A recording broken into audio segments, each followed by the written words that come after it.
Good morning friends, welcome to Q quiz. तो आज है 30 जुलाई 2020। तो आज के दिन जितने भी मोस्ट इम्पॉर्टेंट करंट अफेयर होंगे आज हम उनको डिस्कस करेंगे और साथ ही साथ उनसे बनने वाले स्टैटिक्स जीके को भी देखेंगे।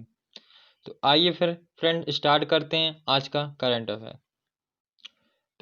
तो ये रहा आज का फर्स्ट क्वेश्चन। तो एक पुस्तक है जो देखिए, the India way strategy for an uncertain world.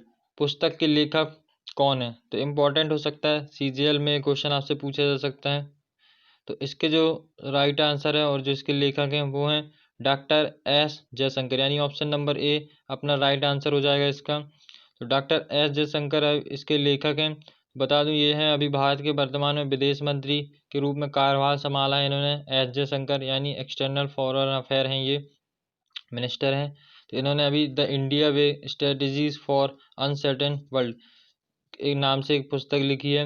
इसमें क्या है, इन्होंने 3 बड़ी विदेशी नीतियों को ऊपर फोकस किया है, जिसमें 1947 का विभाजन है और आर्थिक सुधार में की गई देरी और परमाणु विकल्प संबंधित कुछ लम्हा होने का शामिल है इसमें। तो ये इन 3 चीज़ें हैं इसमें। तो इसको आप याद रखिएगा कि ये जो बुक लिखी गई है डॉक्टर एस जयशंकर के द्वारा लिखी गई है। चलिए अब बढ़ते हैं अपन नेक्स्ट क्वेश्चन की ओर। नेक्स्ट क्वेश्चन हो जाता है, किस संस्थान ने डेयर टू ड्रीम 2.0 प्रोग्राम की शुरुआत की है? तो इसका जो राइट आंसर है वो हो जाता है ऑप्शन नंबर सी, डीआरडीओ। तो डीआरडीओ के द्वारा अभी जो एपीजे अब्दुल कलाम थे अपने पूर्व राष्ट्रपति, उनकी पुण्यतिथि के अवसर पर डेयर टू ड्रीम 2.0 प्रोग्राम की शुरुआत की है। इसमें क्या रहेगा, जो जितने भी न्यू इनोवेशन वाले हैं उनके लिए एक प्रतियोगिता कराई जाएगी। तो इसमें उनको अवसर दिया जाएगा कि ताकि वो अपने स्टार्टअप कर सकें और उसको बढ़ा सकें उनकी प्रतिमा को देखते हुए। और जो नए स्टार्टअप करेंगे उनको 10 लाख रुपए तक और व्यक्तिगत श्रेणी में 5 लाख रुपए तक राशि देने का प्रावधान किया गया है इसमें। तो ये डॉक्टर अब्दुल कलाम जी हैं, उनकी पुण्यतिथि के अवसर पर ये डीआरडीओ के द्वारा शुभारंभ किए गए इस प्रतियोगिता का। अब यहाँ पर डीआरडीओ की बात करें तो डीआरडीओ की जो स्थापना की गई थी 1 जनवरी 1958 में इसकी स्थापना की गई थी। और यदि इसका हेडक्वार्टर देखें तो न्यू दिल्ली में इसका हेडक्वार्टर है। और जिसके अभी अध्यक्ष हैं वो हैं जी सतीश रेड्डी, इसके वर्तमान में अभी अध्यक्ष हैं।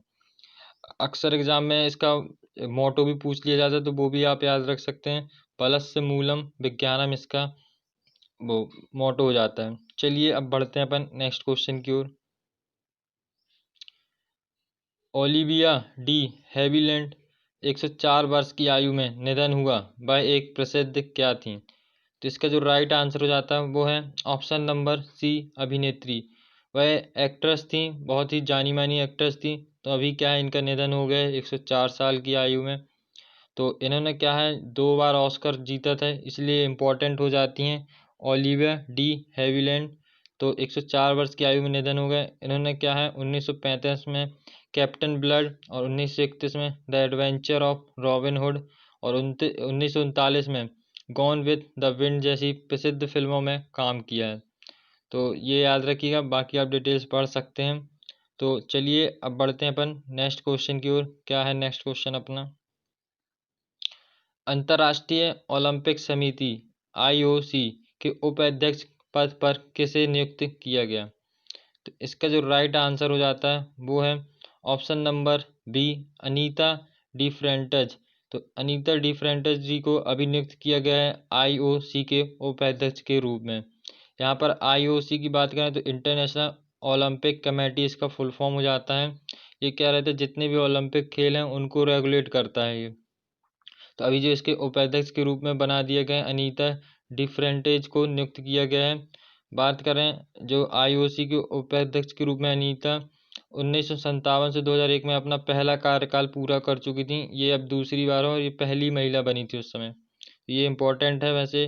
और बाकी आप जैसे डिटेल्स पढ़ेंगे तो ये देखेंगे जो आईओसी का मुख्यालय है वो है लुसाने में, जो स्विट्जरलैंड में है। और जिसकी स्थापना की गई थी, ये की गई थी 23 जनवरी 1894 में इसकी स्थापना की गई थी।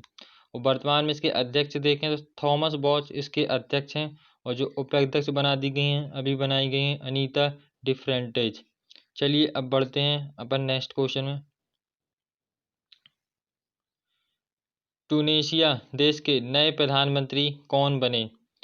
तो इसका जो राइट आंसर हो जाता है हीचेम मेचीची। तो इन्हें बनाया गया है अभी टूनेशिया देश का नया प्रधानमंत्री। तो देख सकते हैं ये है टूनेशिया देश के नए प्रधानमंत्री के रूप में काम करेंगे अब हीचेम मेचेची को नियुक्त किया गया है। वह देश के अंतरिम मंत्री थे जो कि कानून मामलों का काउंसलर भी रह चुके हैं। तो अब ये याद रखिएगा। यहाँ पर टूनेशिया देश की बात करें तो राष्ट्रपति यहाँ के केस सैयद यहाँ के राष्ट्रपति हैं। और जो मुद्रा हो जाती है टूनेशियाई दिनार यहाँ की मुद्रा है। और यहाँ की राजधानी का क्या नाम है? तो राजधानी का नाम है टूनेस। टूनेस यहाँ की राजधानी हो जाती है। चलिए अब बढ़ते हैं अपन नेक्स्ट क्वेश्चन की ओर। क्या है नेक्स्ट क्वेश्चन? विश्व हेपेटाइटिस दिवस कब मनाया गया? तो इसका जो राइट आंसर हो जाता है वो है ऑप्शन नंबर डी 28 जुलाई। तो 28 जुलाई को हर साल विश्व हेपेटाइटिस डे मनाया जाता है। ये एक लीवर संबंधित बीमारी है। ये क्या है, बहुत 5 तरह की बीमारियां होती हैं, जैसे हेपेटाइटिस ए हो गया, हेपेटाइटिस बी हो गया, हेपेटाइटिस सी, ऐसी तरह डी ई तक चलता है। तो ये इसी तरह पर सबसे जो खतरनाक होती है वो है हेपेटाइटिस बी। तो इस बार जो इसकी थीम रखी गई, अब मनाया गया था 28 जुलाई को, तो इस बार जो थीम रखी गई थी हेपेटाइटिस फ्री फ्यूचर, ये इसकी थीम रखी गई थी। इम्पोर्टेंट है, आप याद कर सकते हैं। रेलवे एग्जाम के पॉइंट ऑफ व्यू से भी इम्पोर्टेंट हो जाता है और एसएससी के भी। तो हेपेटाइटिस बीमारी में क्या है, लीवर में सूजन आ जाती है और लीवर कैंसर जैसी बीमारियां होने की आशंका बनी रहती है। तो इसी के प्रति लोगों को जागरूक करने के लिए ये डे मनाया जाता है। चलिए, और ये एक चीज़ देखिए, यहाँ पे इन्होंने लिखा है कि वैज्ञानिक डॉक्टर फारूक बलमबर्ग के जन्म के अवसर पर ये मनाया जाता है क्योंकि उन्होंने हेपेटाइटिस बी के वायरस की खोज की थी। चलिए अब बढ़ते हैं अपन नेक्स्ट क्वेश्चन की ओर। किसे भारतीय नौसेना अकेदमी INA कमांडर का पदभार संभाला गया? तो इसका जो राइट आंसर हो जाता है वो है option number C vice admiral MA Hampiholi. इन्हें बनाया गया है अभी नौसेना अकेदमी INA के कमांडर का पदभार इन्हें दिया गया है vice admiral MA Hampiholi ji को। तो ये याद रखिएगा। तो बाकी डिटेल से आप पढ़ सकते हैं। चलिए अब बढ़ते हैं अपन नेक्स्ट क्वेश्चन की ओर। किस राज्य की सरकार में स्थानीय लोगों को नौकरी मुहैया कराने के लिए रोजगार बाजार वेबसाइट लॉन्च की? तो इसका जो राइट आंसर हो जाता है वो है ऑप्शन नंबर ए दिल्ली। तो अभी दिल्ली सरकार ने क्या है, जो स्थानीय लोग हैं, लोकल लोग, उनको नौकरी मुहैया कराने के लिए रोजगार बाजार वेबसाइट लॉन्च की है।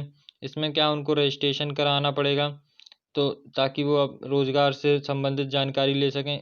इस पोर्टल का उद्देश्य है जो वहाँ के रोजगार युवा हैं वो रोजगार की खोज कर रहे हैं, तो उनके लिए जो काबिलियत के अनुसार है उनको रोजगार मुहैया कराया जाए।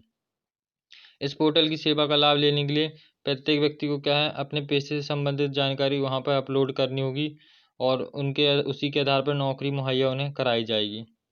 चलिए अब बढ़ते हैं अपन नेक्स्ट क्वेश्चन की ओर। आगे बढ़ने से बता दूं, जैसे दिल्ली के बारे में, जैसे आप करंट से रिलेटेड और चीज़ें जाने, जैसे 5T प्लान दिल्ली ने ही लॉन्च किया था और एक शील्ड करके एक प्रोग्राम था वो भी दिल्ली ने ही स्टार्ट किया था। और जैसे दिल्ली के अभी वर्तमान में जो मुख्यमंत्री हैं वो हैं अरविंद केजरीवाल जी। तो जो भी ऐसे आपके स्टेट आते हैं क्वेश्चन में, तो आपसे उनसे रिकॉल होना चाहिए आपके माइंड में, जो उनसे संबंधित करंट अफेयर आपको पढ़ाया गया है। ऐसे ही करके करंट अफेयर याद होता है। चलिए अब बढ़ लेते हैं अपन नेक्स्ट क्वेश्चन की ओर। किसने पृथ्वी विज्ञान मंत्रालय के 14वें स्थापना दिवस के अवसर पर मौसम मोबाइल एप्लीकेशन लॉन्च किया? तो इसका जो राइट आंसर हो जाता है वो है option number option number C doctor Harshvardhan Singh.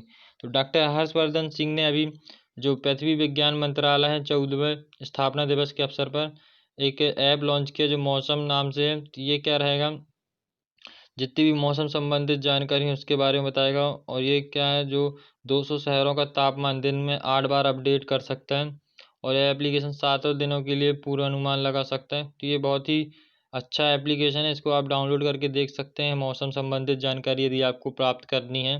तो अभी इसको लॉन्च कर दिया गया है डॉक्टर हर्षवर्धन जी के द्वारा, जो अभी हमारे वर्तमान में स्वास्थ्य मंत्री जी भी हैं। चलिए अब बढ़ते हैं अपन नेक्स्ट क्वेश्चन की ओर। भारत ने किस देश को 10 ब्रॉडगेज डीजल इंजन सौंपा है? तो इसका जो राइट आंसर हो जाता है वो है ऑप्शन नंबर बी, बांग्लादेश। तो बांग्लादेश को अभी क्या है, भारत के द्वारा 10 ब्रॉडगेज वाला डीजल इंजन है वो सौंपा है। तो ये भारत रेलवे को जो बांग्लादेश के साथ बुनियादी ढांचे को मजबूत करने के उद्देश्य से ये चीज़ उसने की है। अब बात करें जो भारत के रेल मंत्री हैं पीयूष गोयल और जो विदेश मंत्री एस जयशंकर की अध्यक्षता में ये काम हुआ है। तो ये जो इंजन है 3300 हॉर्स पावर वाला है और WDM 3D लोको इंजन है, जिसकी उम्र 28 साल या उससे अधिक होती है। जैसे अब यहाँ पर बांग्लादेश की बात करें तो बांग्लादेश और भारत के बीच एक एक्सरसाइज होती है जिसे संप्रीति के नाम से जाना जाता है। तो ये भी इम्पोर्टेंट है, इसको भी याद रखिएगा, एग्जाम में अक्सर पूछा जाता है। बांग्लादेश की बात करें तो यहाँ की जो राजधानी है वो है ढाका और जो यहाँ की करेंसी है वो है टका। तो ये याद रखिएगा। और जो यहाँ की प्रधानमंत्री हैं वो हैं शेख हसीना जी, यहाँ के अभी वर्तमान में प्रधानमंत्री हैं। तो फ्रेंड्स यहाँ हमारे क्वेश्चन हो जाते हैं समाप्त। यदि आप हमारे सोशल नेटवर्किंग से जुड़ना चाहते हैं तो आप हमारे इंस्टाग्राम चैनल को फॉलो कर सकते हैं और साथ ही साथ आप हमारे फेसबुक पेज को भी लाइक कर सकते हैं, जिसमें आपको डेली क्विज वगैरह कराई जाती हैं। और आप हमारे टेलीग्राम चैनल से ज्वाइन हो सकते हैं। आप एक बार इसमें ज्वाइन होकर देखिए, आपको बहुत ही बेनिफिट मिलेगा। आपको बहुत ही इसमें स्टडी मटेरियल दिया जाता है। हमेशा इसमें आपको वन लाइनर फैक्ट के रूप में दिया जा रहा है डाटा। एक बार आप ज्वाइन होकर देखेंगे तो आपको समझ में आएगा।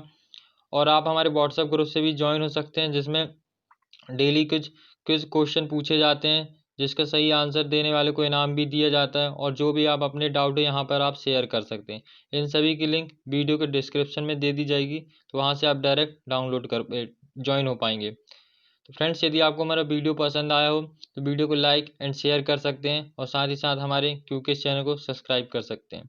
तो thank you for watching this video.